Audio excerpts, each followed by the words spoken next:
Indescom, Kadam Range के chairman Osaka Kiwara, Japan Chamber of Commerce and Industries के chairman Mr. Nimura, KJ Royke के chairman Mr. Hasegawa, Japan Foreign Trade Council के chairman Maan Kobayashi, Japan India business corporation committee के chairman Shri Iijima and deputy chairman Shri Baba Kalyani ji,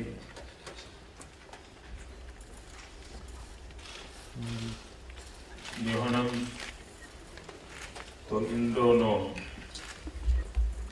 चोमेना business रीदा नो नाकादे Ohanashi Dekiro, Kotowa, Koizdes.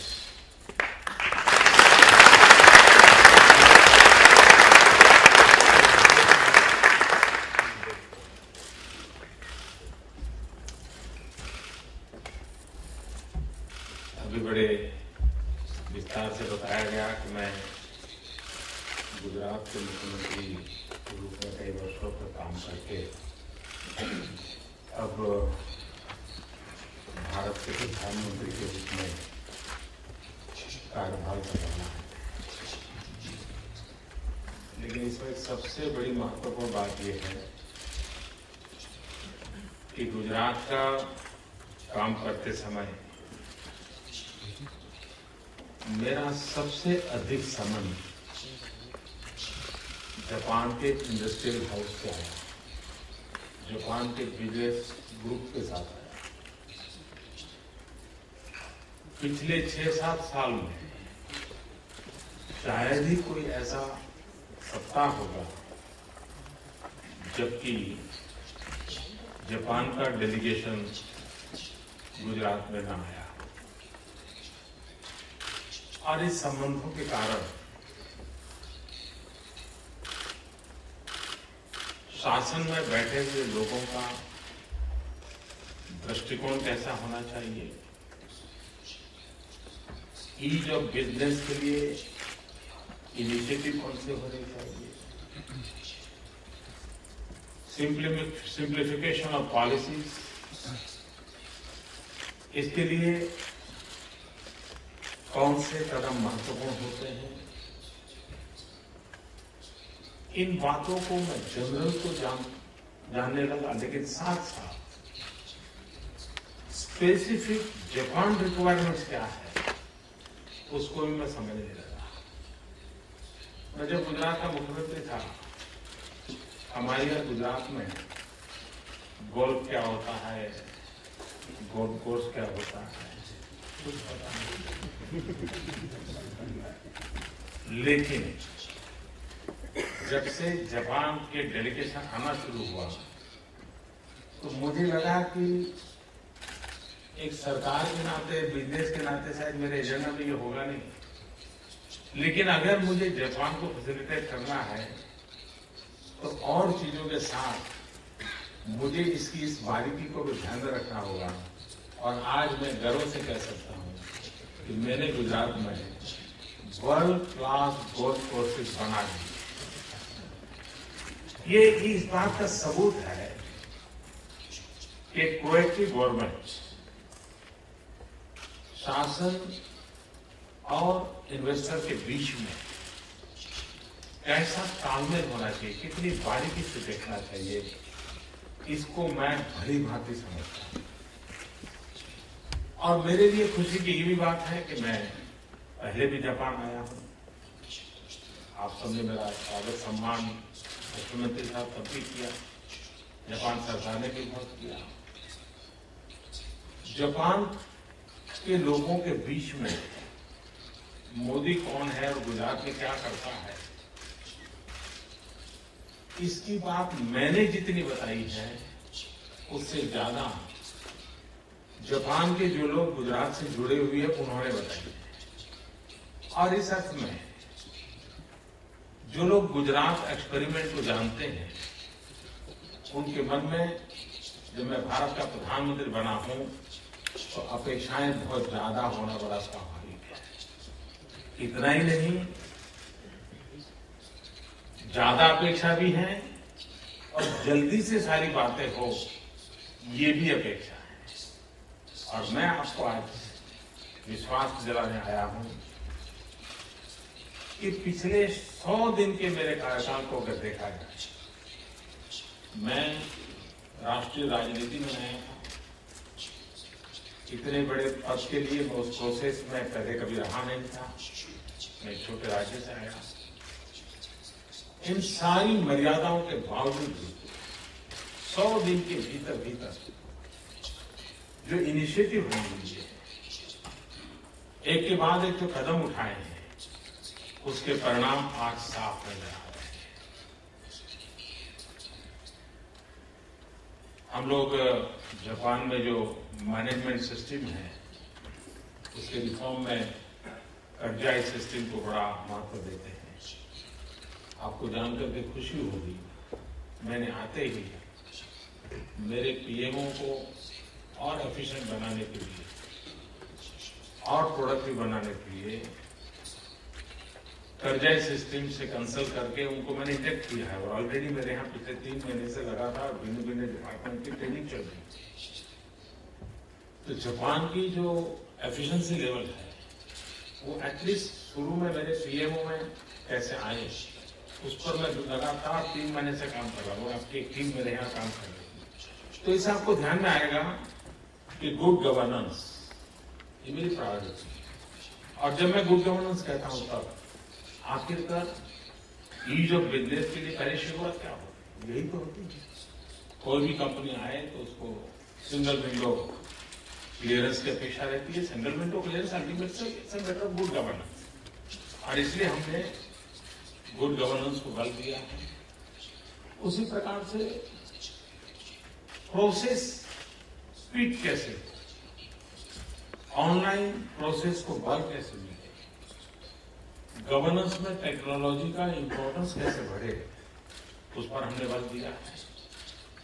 कई ऐसे pending सवाल मुझे याद है। मुझे 2012 में यहाँ आया तो मेरे सामने कुछ बातें रखी गई थी। तब तो मेरे कार्यक्षेत्र में विषय नहीं था, लेकिन अपेक्षाएं की जाती थी, मोदी जी करिए, तो भारत से आते थे। लेकिन शायद आप लोग से ही मुझे और उसमें जैसे आप चाहते थे एक बैंक का ओपनिंग हमारे यहाँ अहमदाबाद में हो जाए, मैंने आते ही पहला काम वो कर दिया। तो बैंक के लिए मैंने परमिशन दी। रियल अर्थ के लिए कई दिनों से चर्चा चल रही थी, वो काम पूरा। ऐसे कई डिसीजन एक के बाद एक जापानीज बैंक का भारत में और ब्रांचेस खोलने की अनुमति ऑलरेडी हमको दे दी। यानी एक के बाद एक निर्णय इतनी तेजी से हो रहे हैं कि जिसके कारण अल्टीमेटली मेरी ये इंप्रेशन है, क्योंकि बीइंग गुजराती, मेरे ब्लड में कॉमर्स है, मेरे ब्लड में मनी होता है, और इसलिए मुझे इन चीजों को समझना बहुत स्वाभाविक है। मैं नहीं मानता हूं कि बिजनेसमैन को कोई ज्यादा कंसेशन चाहिए। मैं ये समझता हूं कि बिजनेसमैन को ग्रो करने के लिए प्रॉपर एनवायरनमेंट चाहिए, और एनवायरनमेंट प्रोवाइड करना ये सिस्टम की जिम्मेवारी है, शासन की जिम्मेवारी है, पॉलिसी मेकर्स की जिम्मेवारी है। और एक बार सही पॉलिसी मेकिंग का फ्रेमवर्क बन जाता है तो चीजें अपने आप चलती है। कभी कभार डिले होने का एक कारण ये होता है कि हम नीचे के तबके के अधिकारियों पर चीजें छोड़ देते हैं। अगर हम पॉलिसी ड्रिवन स्टेट चलाते हैं तो निर्णय करने में नीचे कोई भी झिझक नहीं रहती। छोटे से छोटा व्यक्ति भी बहुत आराम से डिसीजन ले सकता है, और इसलिए हमने प्रायोरिटी दी है पॉलिसी ड्रिवन स्टेट गवर्नमेंट चलाने की। अगर पॉलिसी ड्रिवन स्टेट होता है तो डिस्क्रिमिनेशन की स्कोप नहीं रहता है, पहले आप वाला मामला नहीं रहता है, और उसके कारण हर एक को समान न्याय मिलता है, हर एक को समान अवसर मिलता है, और उस बात पर भी हमने बल दिया है। अभी हमारी सरकार को 3 महीने हुए।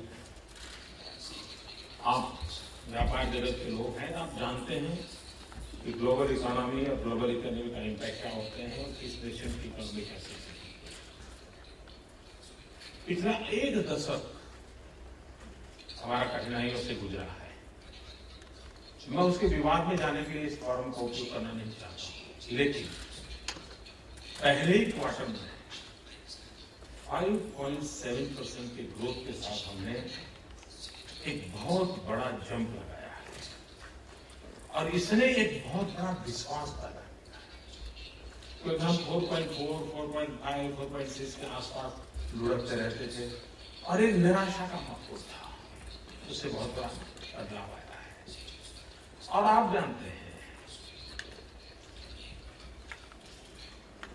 गो नो गो ये एक ऐसी स्थिति होती है कि जो किसी को भी डिसीजन लेने के लिए उलझन में डाल देती है। जब जनता का क्लियर कट मैंडेट होता है, और एक खुशनसीबी है जापान और भारत के बीच कि जापान में भी बहुत अरसे के बाद एक स्पष्ट बहुमत के साथ, पीपल्स मैंडेट के साथ एक स्टेबल गवर्नमेंट आई है। लोअर हाउस, अपर हाउस दोनों में एक स्टेबल गवर्नमेंट आई है। भारत में भी करीब 30 साल के बाद एक पार्टी की पूर्ण बहुमत की सरकार है, और पूर्ण बहुमत की सरकार आने के कारण 2 चीजें साथ बनती हैं। एक, हमारी अकाउंटेबिलिटी और ज्यादा बढ़ जाती है, हमारी रिस्पॉन्सिबिलिटी और ज्यादा बढ़ जाती है। ये 2 चीजें ऐसी हैं जो ये जिम्मेदारी भी बढ़ाती है, प्रेरणा भी देती है, गति भी देती है। और ये जो पॉलिटिकल स्टेबिलिटी की सिचुएशन दोनों कंट्री में खड़ी हुई है, वो आने वाले दिनों में बहुत बड़ी कारक होने वाली है, ये मैं साफ मानता हूं। मैं और एक विषय पे जाना चाहता हूं। आप जानते हैं, भारत दुनिया का सबसे युवा देश है। 65% पॉपुलेशन बिलो 30 एज ग्रुप की, और 2020 में पूरे विश्व को जो वर्क फोर्स की जरूरत है, अभी से मैपिंग करके ग्लोबल वर्क फोर्स की जो रिक्वायरमेंट है, उसकी पूर्ति करने के लिए हम स्किल डेवलपमेंट पे बल देना चाहते हैं, ताकि 2020 में हम ग्लोबल वर्क फोर्स की रिक्वायरमेंट को मीट करने में भारत बहुत बड़ी भूमिका निभा सकता है। लेकिन हम स्किल डेवलपमेंट जापान की तर्ज पे करना चाहते हैं, जहां quality, zero defect, efficiency, discipline, इन सारे विषयों में हम कोई कमी न बरतें। और मैं मानता हूं जापान हमें इसमें बहुत बड़ी मदद कर सकता है। जापान के गवर्नमेंट के जिन लोगों से मैं मिल रहा हूं, मैं इनसे ही बात कर रहा हूं, मुझे उस स्किल डेवलपमेंट के लेवल पे जाना है जो हम ग्लोबल रिक्वायरमेंट का अनुसार करें। हम ग्लोबल रिक्वायरमेंट का मैपिंग भी करना चाहते हैं, और अकॉर्डिंग टू दैट हम लोग हमारे यहाँ स्किल डेवलपमेंट पे फोकस करना चाहते हैं। उसी प्रकार से जापान के साथ मिलकर के हम रिसर्च के क्षेत्र में आगे बढ़ना चाहते हैं। मानव स्वभाव ऐसा है कि निरंतर रिसर्च अनिवार्य होती है। There is not end of the road research के क्षेत्र में, और ये अगर करना है तो दुनिया में इस प्रकार की जो इंटेलेक्चुअल प्रॉपर्टी है, उसको आगे बढ़ाने में कौन कितना मदद कर सकता है। भारत इस प्रवाह में जुड़ना चाहता है, वहां भी एक बहुत बड़ा स्कोप होता है। 125 करोड़ की जनसंख्या वहां भी एक अर्ज पैदा हुई है। बीपीएल की क्वालिटी ऑफ लाइफ में चेंज चाहते हैं। जब 125 करोड़ लोग क्वालिटी ऑफ लाइफ में चेंज चाहते हैं, ये अर्ज भीतर से उठती है, तो हम कल्पना कर सकते हैं कि रिक्वायरमेंट की कितनी बड़ी है। अगर हम एक एनर्जी सेक्टर, आज क्लीन एनर्जी हमारे लिए सबसे बड़ी रिक्वायरमेंट है, क्योंकि हम तो हाइड्रोकार्बन रिच कंट्री में नहीं, और हम प्रकृति से एक्सप्लॉयटेशन ऑफ नेचर में विश्वास नहीं करते। हम एनवायरमेंट फ्रेंडली डेवलपमेंट में विश्वास करते हैं, और इसलिए हमारे लिए बहुत जरूरी है कि हम क्लीन एनर्जी के क्षेत्र में, और उसमें जापान से हम जितना ज्यादा सहयोग कर सकते हैं, जितना जापान का सहयोग हमें मिलेगा, हम ग्लोबली बहुत बड़ी सेवा कर सकते हैं। क्योंकि 125 करोड़ देशवासियों का एनर्जी कंजम्पशन की तुलना में उनकी क्लीन एनर्जी से ग्लोबल वार्मिंग को बचाने में भी उनकी मदद होना बहुत स्वाभाविक है। हम इंफ्रास्ट्रक्चर के क्षेत्र में अभी बजट में हमने काफी इनिशिएटिव लिए हैं। रेलवे में हमने 100% एफडीआई के लिए बहुत हिम्मतपूर्वक निर्णय किया है। डिफेंस में हमने 49% का बहुत बड़ा महत्वपूर्ण निर्णय किया। इंफ्रास्ट्रक्चर क्षेत्र में हमने 100% एफडीआई की बात कही है, और इसके लिए आवश्यक जो भी कानूनी व्यवस्थाओं में परिवर्तन लाना होगा, जो भी नियमों में परिवर्तन लाना होगा, एक के बाद एक हम कर रहे हैं, और मैं मानता हूं इसका लाभ भी आने वाले दिनों में मिलने वाला है। मैं चाहता हूं, अगर आप गुजरात एक्सपीरियंस को एक अपना पैरामीटर मानते हैं, तो मैं आपसे आग्रह करूंगा कि आने वाले दिनों में भारत में भी आपको वही रिस्पॉन्स, वही सुविधाएं, वही गति और वही परिणामकारी स्थितियां मिलेगी। ये मैं जापान के सभी उद्योग जगत के मित्रों को विश्वास दिलाने के लिए आया। मैं ये भी मानता हूं कि भारत और जापान में आर्थिक संबंधों का बढ़ना, वो क्या हमारी बैलेंस शीट में इजाफा करने के लिए, क्या हमारा बैंक बैलेंस बढ़े इसके लिए, या हमारी कंपनी का बड़ा वॉल्यूम है इसलिए हमारी ऊंचाई बढ़े, ये है। मैं मानता हूं भारत और जापान का संबंध इससे भी कहीं ज्यादा और है। इस बात में न आप में से किसी को शंका है, न मुझे कोई शक है, और न ही ग्लोबल कम्युनिटी को शक है कि 21वीं सदी एशिया की सदी है। ये सारी दुनिया मानती है, और उसमें कोई दुविधा नहीं। 21वीं सदी एशिया की है, ये सारी दुनिया मानती है। लेकिन मेरे मन में सवाल दूसरा, और सवाल ये है कि 21वीं सदी एशिया की हो, लेकिन 21वीं सदी कैसी हो, किसकी हो, इसका तो जवाब मिल चुका है। कैसी हो, इसका जवाब हम लोगों ने देना है। और मैं ये मानता हूं कि 21वीं सदी कैसी हो, ये उस बात पर निर्भर करता है कि भारत और जापान के संबंध कितने गहरे बनते हैं, कितने प्रोग्रेसिव हैं, पीस एंड प्रोग्रेस के लिए कितना कमिटमेंट है, और भारत और जापान के संबंध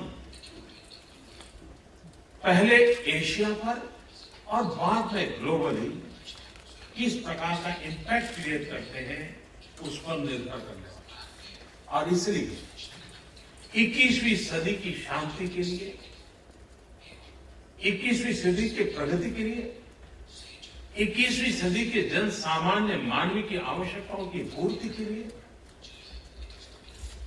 भारत की और जापान की एक बहुत बड़ी जिम्मेवारी है। और किसी न किसी कारण से उस जिम्मेवारियों को निभाने के लिए जन सामान्य ने बहुत बड़ा निर्णय किया है, पॉलिटिकल स्टेबिलिटी का। अब दायित्व उन चुनी हुई सरकारों का है, उन दो देशों के पॉलिसी मेकर्स का है, ओपिनियन मेकर्स का है, इंडस्ट्रियल एंड फाइनेंशियल वर्ल्ड के लीडर्स का है। ये अगर हम कर पाते हैं तो हम आने वाले दिनों में किस प्रकार से विश्व को जाना है उसका रास्ता तय कर सकते हैं। दुनिया दो धाराओं में बटी हुई है, एक विस्तारवाद की धारा है और दूसरी विकासवाद की धारा है।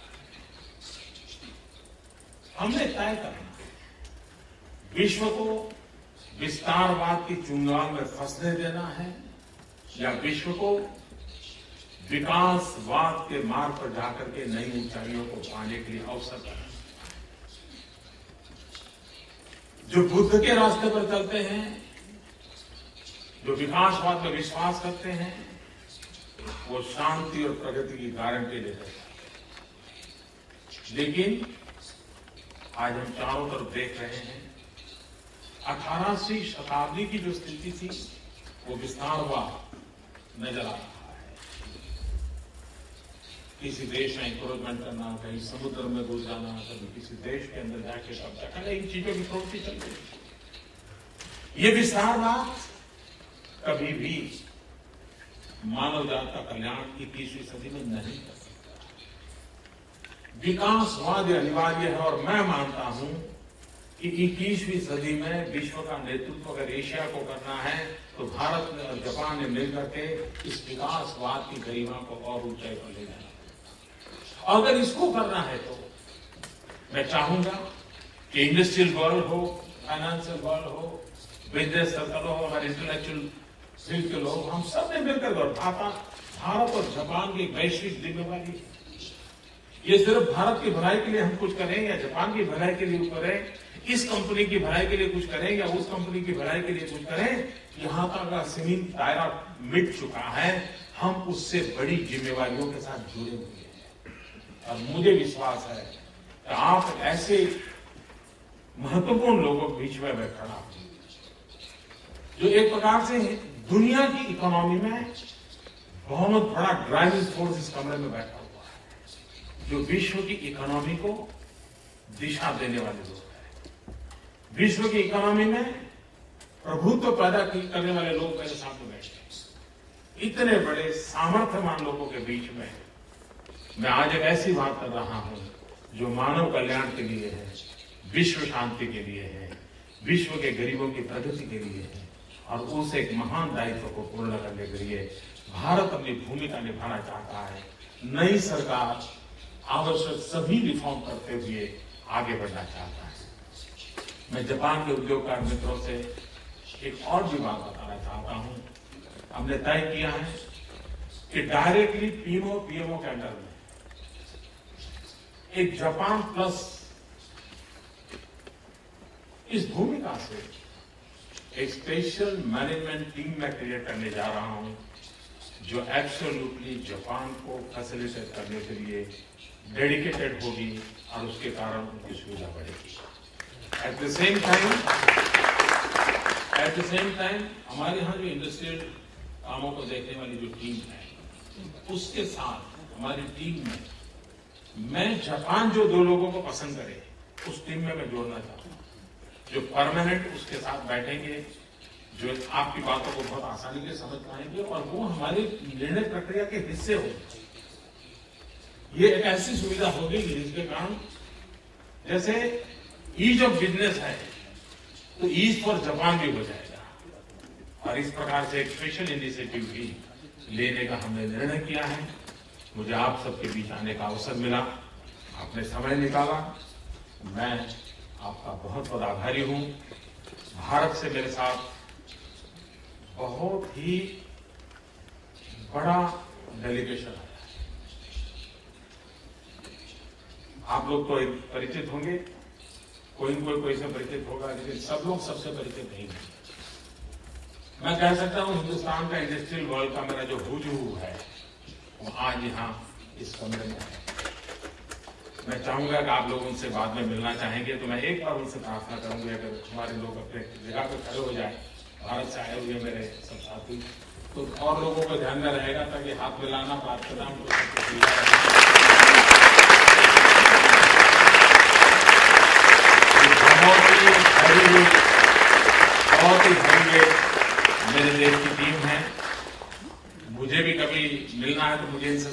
अपने इतने बड़े लोग हैं, मैं सबका भी आभारी हूँ कि मेरे साथ वो आए हैं और भारत की प्रगति के एक महत्वपूर्ण मेरे हिस्से हैं।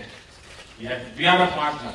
हम सरकार हो और अलग ऐसी भूमिका मुझे मंजूर नहीं। हम सभी एक पार्टनर हैं, पार्टनर रूप से आगे बढ़ा रहे हैं और मैं चाहता हूँ जापान और भारत पार्टनर बने, हम मिलकर के एशिया के लिए और एशिया के माध्यम से विश्व के लिए विकास के मार्ग पर आगे बढ़े। इसी अपेक्षा के साथ फिर एक बार आपका बहुत बहुत धन्यवाद।